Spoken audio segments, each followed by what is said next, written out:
Bonsoir, je m'appelle Philippe Meneux, je suis le directeur de New Zealand Service. C'est une compagnie qui est basée à Auckland en Nouvelle-Zélande et on est spécialiste pour aider notamment les francophones qui ont des projets avec la Nouvelle-Zélande dans l'investissement, l'éducation et l'immigration. Donc nous sommes à la fois conseillers d'immigration agréés par le gouvernement néo-zélandais. Nous sommes aussi agents immobiliers agréés par le gouvernement néo-zélandais et on est conseiller financier aussi agréé par la Nouvelle-Zélande, le gouvernement néo-zélandais et aussi conseiller en éducation. Voilà. Donc j'insiste bien sur le fait qu'on soit agréé en Nouvelle-Zélande pour faire ces métiers-là, car il y a d'autres compagnies qui essaient de faire la même chose que nous, mais la plupart n'ont pas l'agrément, et notamment ceux qui parlent français, qui se rendent dans des pays à côté, n'ont pas réellement la légitimité de le faire. Donc c'est important parce que c'est vous qui êtes en danger quand vous travaillez avec ces gens-là. Donc nous, il n'y a pas de souci, on a les agréments nécessaires pour vous aider dans ces domaines-là.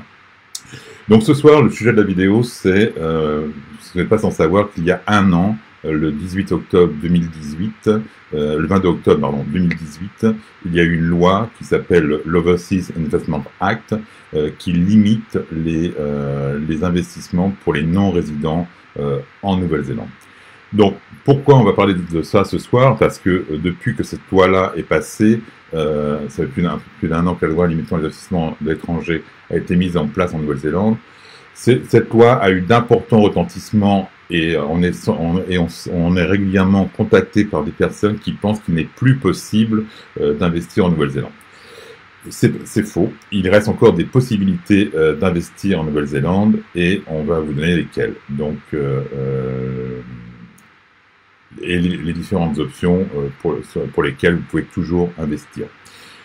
Donc, ces conférences durent à peu près une demi-heure. Nous vous invitons bien évidemment à poser les questions que vous souhaitez, que l'on puisse y répondre en direct. Et si toutefois vous avez des questions qui vous viennent après, vous pouvez toujours nous contacter soit par Messenger ou nous envoyer un email à info@nzservices.co.nz. Donc pour les gens qui viennent de nous rejoindre, je me présente, donc Philippe Meneux, je suis donc le directeur de New Zealand Services, qui est une société basée à Auckland, spécialisée dans l'investissement, l'immigration et l'éducation en Nouvelle-Zélande. Et le sujet de ce soir, ce sont les investissements en Nouvelle-Zélande après la loi limitant l'accès aux non-résidents aux investissements immobiliers en Nouvelle-Zélande. Voilà, donc pas de souci, les questions sont les bienvenues. Je regarde pour l'instant, il n'y a pas encore de questions, mais j'y répondrai au fur et à mesure. Donc, il reste encore des investissements possibles en Nouvelle-Zélande et les principaux, en résidentiel, en immobilier résidentiel, on peut toujours investir dans des appartements neufs sur plan, dans des résidences où il y a plus de 20 unités et dont il y a moins de 60% de ces unités qui ont été vendues à des non-résidents. Donc, neuf, sur plan, plus de 20 unités et moins de 60% de non-résidents. Et ensuite, la seconde partie est que vous avez obligation, lorsque vous achetez un bien comme ça en Nouvelle-Zélande, vous avez obligation de le louer, vous n'avez pas la possibilité de l'habiter. Il reste encore quelques biens où on peut à la fois acheter le louer et y habiter. Si cela vous intéresse, je vous invite vivement à nous contacter rapidement, car ces biens-là, il y en a de moins en moins, mais il en reste encore quelques-uns où on peut à la fois louer et habiter. Donc, lorsqu'on investit dans l'investissement locatif en Nouvelle-Zélande, pour vous donner un ordre d'idée, les rentabilités maintenant sont aux alentours de 3 à 4%. Le prix moyen sur Auckland est aux alentours de 12 000 $ le mètre carré. Au niveau des impôts, c'est un système d'impôt qui se calcule par tranche. Donc, rapidement, les tranches de 0 à 14 000 $, vous êtes imposé à 10,5%. De 14 000 à 48 000, vous êtes imposé à 17,5%. Et de 48 000 à 72 000, vous êtes imposé à 30%. Et au-delà de 72 000 $, vous êtes imposé à 33%. Lorsque vous achetez un bien en Nouvelle-Zélande, il n'y a pas de, comme en France, de frais de notaire. Il y a simplement des honoraires qui sont facturés par l'avocat qui va faire la transaction pour vous, et le montant de ces honoraires-là est environ de 2000 $. Donc pour les gens en francs pacifiques, ce sera 140 000 francs, et pour les gens en France, ça sera environ 1200 €. À ce jour, il n'y a pas de frais de succession. Concernant les gens qui ont déjà des biens en Nouvelle-Zélande, qui ont été achetés avant le 22 octobre 2018, il n'y a aucun problème pour que vous puissiez céder ces biens-là à vos héritiers. Il y a eu des bruits comme quoi il était plus possible que vos enfants puissent bénéficier, vos héritiers puissent bénéficier des biens que vous avez achetés après votre disparition. C'est faux. Lorsque vous disparaîtrez et que vous avez fait un testament, et là j'insiste, il est important que lorsque vous avez des biens en Nouvelle-Zélande, vous fassiez un testament en Nouvelle-Zélande, vos héritiers pourront bénéficier des mêmes droits que vous. Donc ils pourront à la fois le louer et y habiter comme bon leur semble, et il n'y a pas de souci à ce niveau-là. Voilà. Donc ça, c'est pour les investissements résidentiels qui sont encore possibles en Nouvelle-Zélande. Donc certains sont à la fois possibles sur du neuf, avec les conditions du neuf, sur plan plus de 20 unités, moins de 60% d'étrangers, et pour certains, on a la possibilité encore de pouvoir y séjourner lorsqu'on est là. Voilà. Donc ça, je vais les enlever.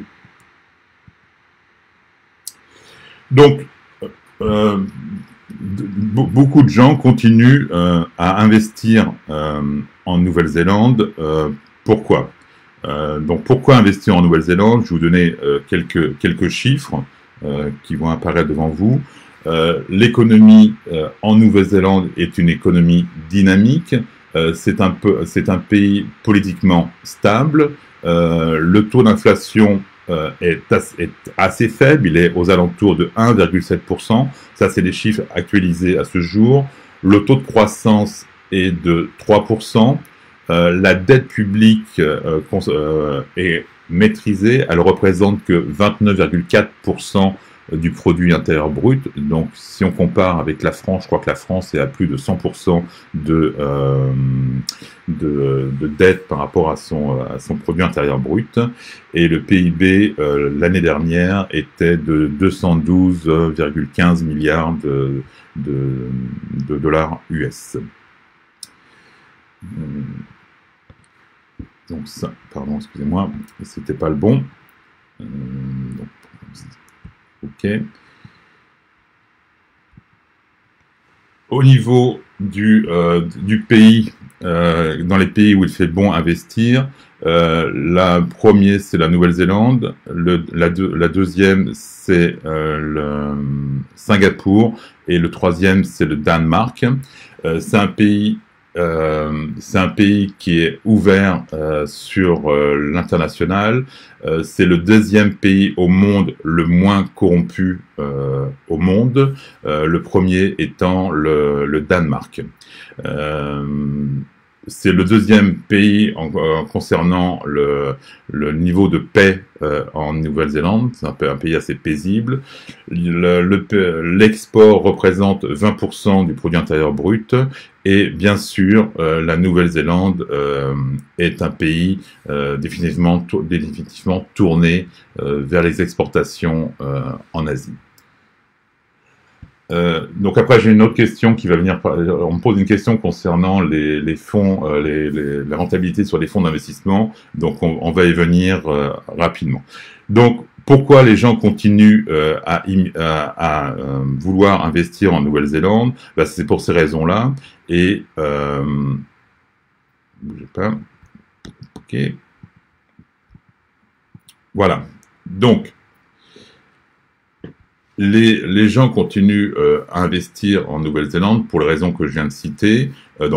Politiquement stable, un pays dynamique, un taux de croissance assez élevé, une inflation assez faible et une dette publique maîtrisée. Donc ça, c'est les facteurs qui rassurent généralement nos clients et mais malgré le fait que les investissements résidentiels sont limités maintenant aux non-résidents, beaucoup de nos clients se sont tournés vers d'autres produits d'investissement en Nouvelle-Zélande qui sont des produits, des investissements commerciaux.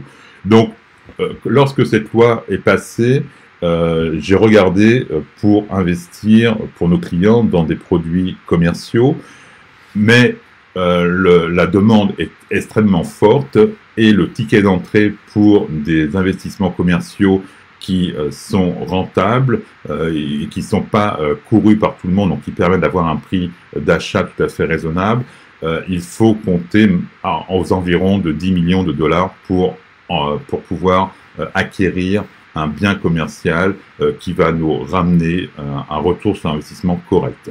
Donc, bien entendu, la plupart de nos clients n'ont pas cette somme-là pour pouvoir investir eux-mêmes. Donc, on s'est rapproché de personnes qui rassemblent des fonds d'investisseurs privés comme aussi bien en Nouvelle-Zélande qu'à l'étranger. Ces gens-là se rassemblent ces fonds-là et vont ensuite acheter des biens commerciaux qui vont pouvoir nous donner des retours sur investissement des fois supérieurs aux investissements résidentiels. Donc, à ce jour, sur la plupart des fonds d'investissement commerciaux, il n'y a pas de restrictions pour les non-résidents. Certains fonds qui sont plutôt appelés ici en Nouvelle-Zélande des syndications, il y a par moment des limitations sur le fait que si vous n'êtes pas résident, vous ne pouvez pas acheter dans ce genre de fonds d'investissement. C'est pas des fonds d'investissement que nous on représente parce que on estime qu'ils sont pas assez diversifiés dans les biens qui sont achetés par ces fonds-là. Généralement, les syndications, c'est une grande surface qui a besoin d'un local pour mettre son magasin. Donc, ils vont aller chercher des investisseurs extérieurs pour pouvoir financer les locaux, les murs de ce bâtiment, pour ensuite le louer pendant 20-25 ans à la grande surface qui va s'installer dedans. Donc très peu, 1 ou 2 clients dans ces syndications, et si au bout de 25 ans le client décide de ne plus louer, bah vous vous retrouvez avec un bâtiment énorme, et si la personne ne veut pas louer, c'est qu'il y a certainement des raisons économiques pourquoi il ne veut pas renouveler son bail, et vous vous retrouvez dans ces cas avec tout votre argent immobilisé sur un seul bâtiment. Donc c'est pour ça que nous, on a choisi de travailler avec d'autres fonds d'investissement, et le maître mot de ces fonds d'investissement, c'est la diversification, c'est-à-dire de ne pas tout laisser ses œufs dans le même panier. Donc là, je vais vous présenter un fonds avec lequel, comme exemple, hein, c'est un exemple avec lequel on a travaillé, on travaille toujours. Donc ça, c'est un fonds qui est situé en Nouvelle-Zélande. Il est au niveau géographique, il est situé, les biens commerciaux sont sur Whangarei, Auckland, Hamilton, Tauranga, Palmerston North, Wellington et Christchurch. Il est composé de 14 bâtiments. Son taux d'occupation est là est maintenant de 100%. On a eu la confirmation aujourd'hui, il est entièrement occupé. Et ce fonds-là représente une valeur de 250 millions de dollars. Là, pour répondre à la question, quelle est la rentabilité des fonds commerciaux? Donc, la rentabilité est entre 7 et 7,5 brut. De là, sur ce montant-là, il faut enlever les impositions. Et l'imposition est identique que vous soyez résident ou non résident. L'imposition est de 28%. Donc, ce qui ramène une rentabilité nette après impôt entre 5 et 5,5. Donc, c'est un investissement qui utilise le véhicule qui sert pour investir s'appelle un PIE, c'est Portfolio Investment Entity, et les PIE ici en Nouvelle-Zélande, pour des biens situés en Nouvelle-Zélande, sont taxés à 28%, comme tout revenu commercial ici en Nouvelle-Zélande qui est taxé à 28%. Ces parts-là sont revalorisées aux alentours de 10% par an. Nous, on a commencé à investir pour voir comment ça fonctionnait il y a 2 ans. On a eu des parts, les parts étaient à 1,02 et maintenant les parts sont à 1,05, ce qui nous fait maintenant un revenu net pour nous à 5,80%. L'avantage de ces fonds d'investissement, c'est que vous ne vous occupez de rien. C'est la société qui gère le bien, et tous les 3 mois, vous avez sur votre compte en banque, le retour d'investissement. Donc ce fonds-là a été créé en 1992. C'est un fonds qui a sa licence du FMA. Le FMA, c'est le Financial Market Authority, qui correspond à la COB en France et qui s'assure que tout est correctement géré. Et il y a des audits de façon régulière, tant au niveau des process qu'au niveau des comptes de la société qui gère. À ce jour, il y a 76 locataires dans les bâtiments. Quand je parlais de diversité tout à l'heure, je parlais de diversité géographique.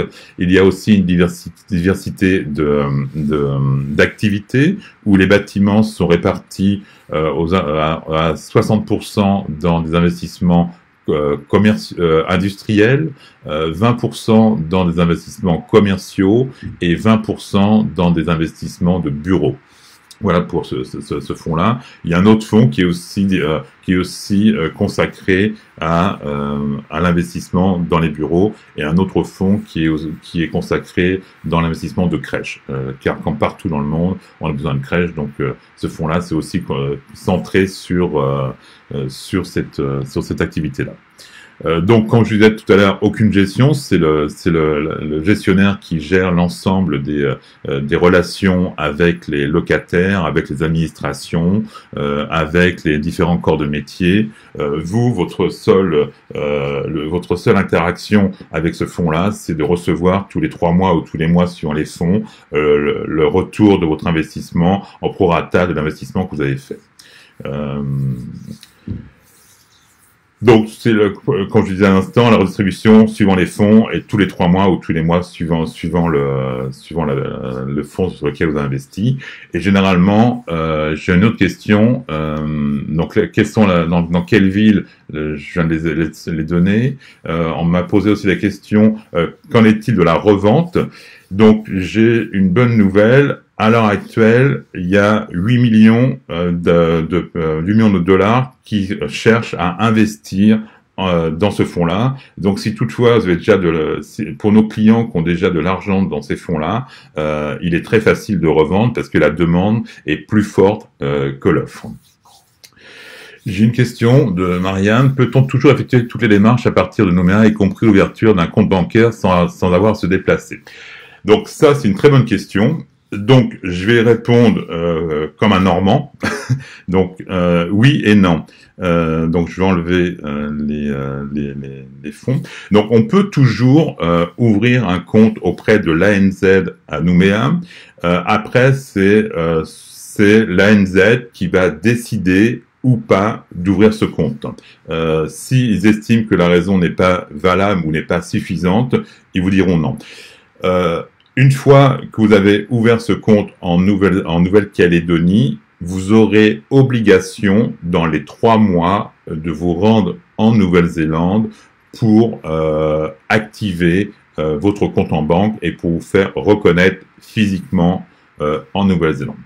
Mais rassurez-vous, si toutefois vous ne pouvez pas ouvrir un compte auprès de l'ANZ à Nouméa, vous pouvez continuer à ouvrir un compte avec nous, parce que si vous allez tout seul, vous pourrez pas, parce qu'il faut passer par un canal qui est le Migrant Banking, et nous, on a des contacts auprès de la BNZ qui pourra vous aider à ouvrir un compte en Nouvelle-Zélande, mais bien sûr, il faudra vous déplacer pour ouvrir ce compte et pour aussi activer ce compte en Nouvelle-Zélande. Donc, concernant les investissements commerciaux, donc on a parlé, il n'y a pas de restriction, c'est au niveau de la stratégie, c'est une stratégie de diversification. Le fonds d'investissement avec lequel on travaille, on précise qu'on préfère à ce jour travailler sur des fonds qui ne sont pas cotés en bourse, donc c'est des fonds qu'on appelle non listés et par rapport aux fonds listés, car on a une plus grande visibilité de la valeur de ces parts lorsqu'on n'est pas coté en bourse. Lorsque vous êtes coté en bourse, votre valeur de part va dépendre du marché. Donc, l'avantage d'être coté en bourse, c'est que c'est plus liquide, c'est-à-dire que le jour où vous voulez vendre, vous appuyez sur un bouton, vous vendez.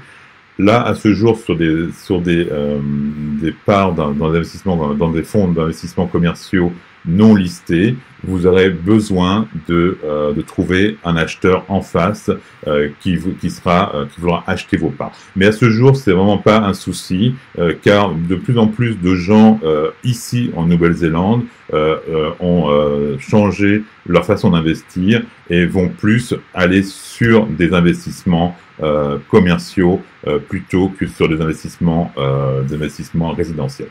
Pourquoi? J'en ai pas parlé tout à l'heure, mais au niveau de l'investissement résidentiel, il existe en Nouvelle-Zélande une taxe sur la plus-value si vous revendez votre bien avant 5 ans. Chose qu'il n'y a pas sur les investissements commerciaux où vous pouvez vendre et acheter. Et si vous faites une plus-value à la revente, il n'y aura pas de taxe sur cette plus-value que vous allez faire. Voilà, d'autres questions? Non, pour l'instant, il n'y a pas d'autres questions. S'il y a une question, dans quelle ville de Nouvelle-Zélande était préférable d'investir? Donc, aussi bien au niveau résidentiel qu'au niveau commercial, je conseillerais toujours aux gens d'investir dans des villes qui sont économiquement actives. Parce que investir dans des endroits qui économiquement ne sont pas actifs, vous allez avoir du mal à trouver des locataires. Peut-être ça sera moins cher à l'achat, mais si vous recherchez un investissement de rentabilité locative, il faut aller dans les grandes villes, donc Auckland, Hamilton, Tauranga, Rotorua, Taupo, Queenstown, Wellington, Christchurch, enfin toutes les villes importantes en Nouvelle-Zélande. Et bien sûr, on peut toujours privilégier Auckland, même si Auckland est cher à ce jour. Auckland gardera toujours sa valeur. C'est comme à Paris, c'est comme dans toutes les capitales du monde, même malgré que Auckland ne soit pas la capitale, parce que c'est la capitale de la Nouvelle-Zélande, c'est Wellington. Auckland étant la plus grande ville, je pense que c'est toujours intéressant de continuer à investir sur Auckland. Donc, comment fonctionnent les investissements commerciaux via des fonds d'investissement? Donc, vous pouvez acheter des parts. Suivant les fonds, le minimum de parts à acheter au départ est de 20 000 parts. Et ensuite, vous pouvez compléter par des tranches de 10 000. Ou sur d'autres fonds, la mise de départ est simplement de 10 000 parts, et après vous rachetez par tranche de 10 000 ou de 5 000 suivant les cas. Que dire d'autre par rapport à ces investissements commerciaux? La société, une des sociétés avec lesquelles on travaille, on a assisté à la réunion de l'Assemblée générale des propriétaires de parts. Dans ce fonds-là, il y a 457 investisseurs, et présent ce jour-là, il y avait 250 personnes. Donc généralement, pour une assemblée d'actionnaires ou de porteurs de parts, c'est assez important. Et pourquoi ça? Parce que les gens qui étaient présents lors de cette assemblée avaient une moyenne d'âge entre 65 ans et 75 ans ou 80 ans. Et c'est des gens qui ont commencé à investir avec ce fonds dès le départ et qui, depuis le départ, continuent à réinvestir de façon régulière dans ce fonds, ce qui nous a, nous, rassurés pour avoir la certitude que ce fonds-là était fiable et que les gens avaient confiance dans ce fonds-là et dans la façon dont il était géré. Autre chose qui est important aussi dans ce fonds-là, au niveau du conseil de direction, il y a un représentant des investisseurs, c'est-à-dire de nous, qui est lui-même investisseur et qui va parler au niveau de tous les investisseurs et qu'on élit lors de cette assemblée générale de shareholders, d'actionnaires. Voilà. Pas d'autres questions pour l'instant. Donc je regarde ce que j'ai comme autres informations.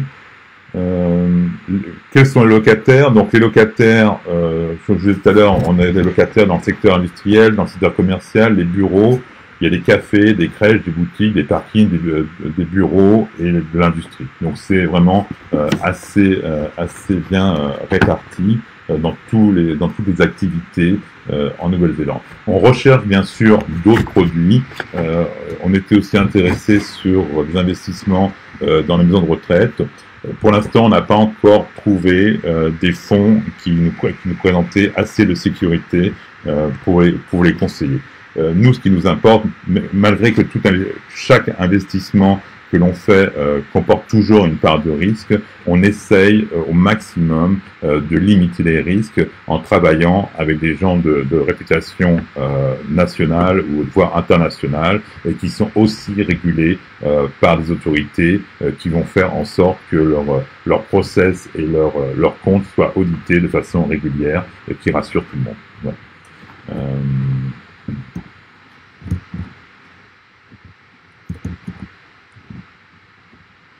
Donc, un autre point qui m'a aussi confirmé dans le fait d'investir avec ce fonds-là avec lequel on travaille à ce jour, c'est le fait que lorsqu'ils veulent acheter un nouveau bâtiment, ils vont faire leur marché, comme on dit, ils vont sélectionner un bâtiment qui leur convient. Ils vont faire ce qu'on appelle la due diligence, donc c'est-à-dire qu'ils vont contrôler tous les aspects techniques, législatifs, commerciaux, tout ce qui peut être tremblement de terre et ainsi de suite.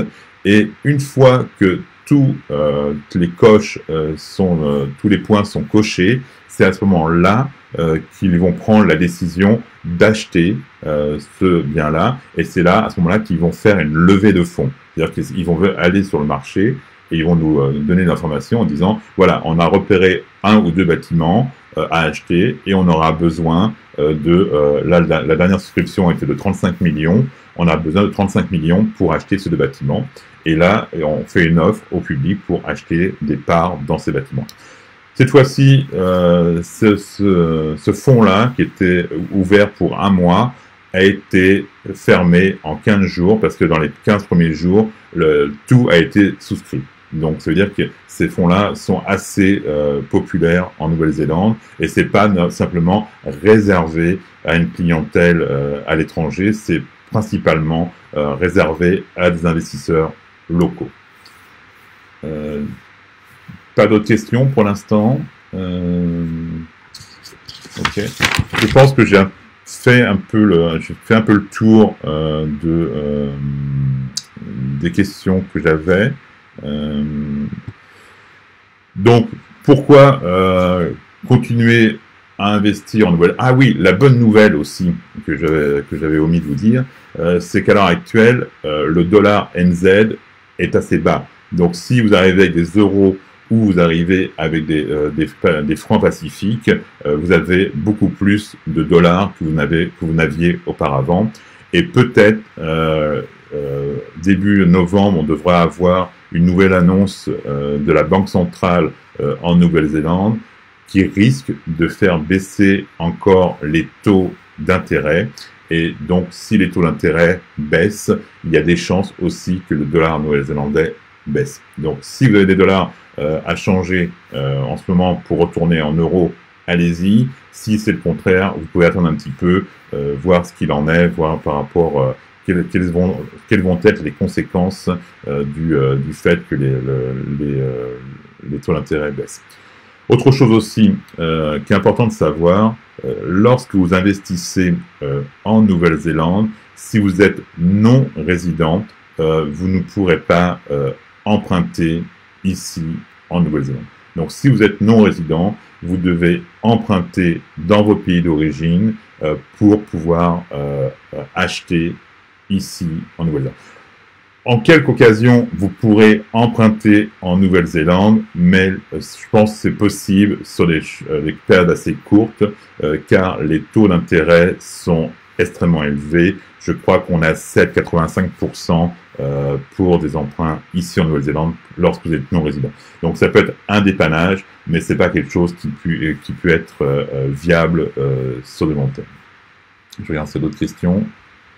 Ne bougez pas.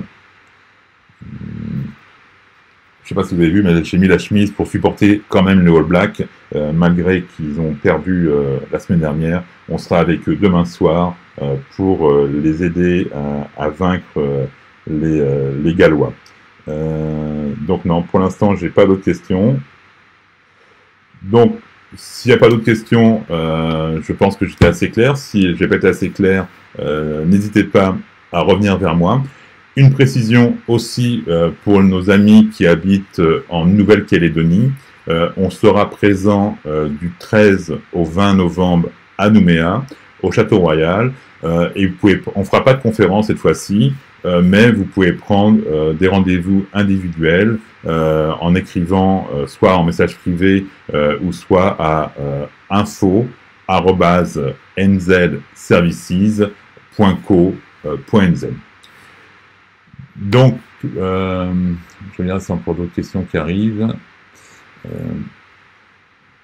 Ah oui, très bonne question. Merci de l'avoir posée. Quand on investit dans des fonds commerciaux, à la différence d'un appartement ou d'un bien résidentiel, si par exemple vous achetez un appartement de 300 000 $ ou 400 000 $, et qu'à un moment donné, vous avez besoin de 100 000 $, bah, vous aurez obligation de revendre l'appartement pour récupérer vos 100 000 $. En revanche, si vous investissez dans un fonds d'investissement commercial, si vous avez besoin de 100 000 $, vous revendez l'équivalent de 100 000 $ en parts. Et si vous avez investi 400 000 $, ben, les 300 000 $ restants restent actifs. Donc, pas mal de nos clients font ça. Concernant les retours sur investissement, comme généralement ce sont des gens qui investissent pour leur retraite ou pour leur futur, c'est pas des gens qui ont besoin de façon récurrente de cet argent-là aussitôt qu'il est versé sur les comptes.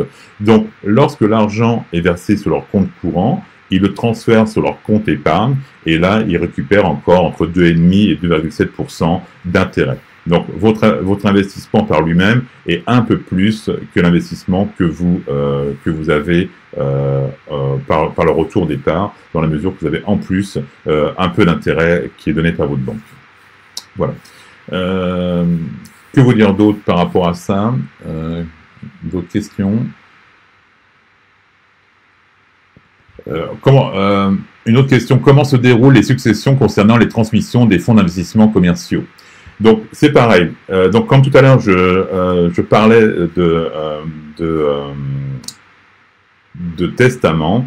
Lorsqu'on fait un testament en Nouvelle-Zélande, on va faire un testament de façon globale. Si ce n'est pas nécessaire, des fois on le fait parce que vous voulez donner tel bien à telle personne, tel bien à telle personne, tel bien à telle personne. Mais si globalement vous avez des biens et que vous voulez les répartir de façon égale entre vos héritiers, vous allez parler de my properties. Et dans ces cas en Nouvelle-Zélande, c'est tout ce qui m'appartient en Nouvelle-Zélande. C'est aussi bien votre appartement ou vos appartements. C'est aussi bien votre argent sur votre compte épargne, votre argent sur votre compte courant et vos parts dans les sociétés, dans les fonds d'investissement commerciaux. Donc ce sera pareil, il y aura une transmission via le notaire et la compagnie qui gère ces fonds-là pour transmettre. Ensuite, chose qui est aussi intéressante que je ne vais pas préciser, lorsque vous investissez dans ce genre de fonds, vous avez bien sûr un accès en ligne pour suivre l'évolution de vos parts. Et au moment de la revente, soit vous pouvez le revendre tout seul, soit vous connaissez un de vos amis ou de la famille qui dit ouais, « moi je serais intéressé pour acheter tes parts », vous pouvez faire une session et dans ce cas vous informez la société qui gère la nomination des parts pour leur dire bah, maintenant ces parts-là étaient à moi, sont maintenant à X. Donc il y aura certainement des frais mais qui ne sont pas énormes pour changer au niveau administratif de nom. Et si toutefois vous n'avez personne qui est intéressé pour acheter vos parts, la société qui émet ces parts peut aussi vous les revendre et les frais de transaction, je crois, sont de 1,5% lors de la transaction, du montant de la transaction. Donc, mais à ce jour, c'est vraiment il y a vraiment une forte demande de personnes qui veulent investir dans ces produits d'investissement, car notamment dans l'industriel, où la Nouvelle-Zélande veut aussi produire de plus en plus, et qui dit production dit des locaux pour produire dans des locaux industriels. Donc je pense que l'investissement dans les locaux industriels est aussi quelque chose à suivre de très près. Okay. Donc, j'ai plus d'autres questions, donc il ne me reste plus qu'à vous remercier de votre attention, de vous rappeler que l'on sera à Nouméa du 13 au 20 novembre et qu'on vous attend et qu'on est prêt à vous rencontrer pour parler aussi bien des investissements, de l'immigration et de l'éducation, enfin de tous les sujets que l'on traite au sein de notre compagnie. Voilà, je vous remercie et je vous dis à bientôt. À bientôt. Au revoir.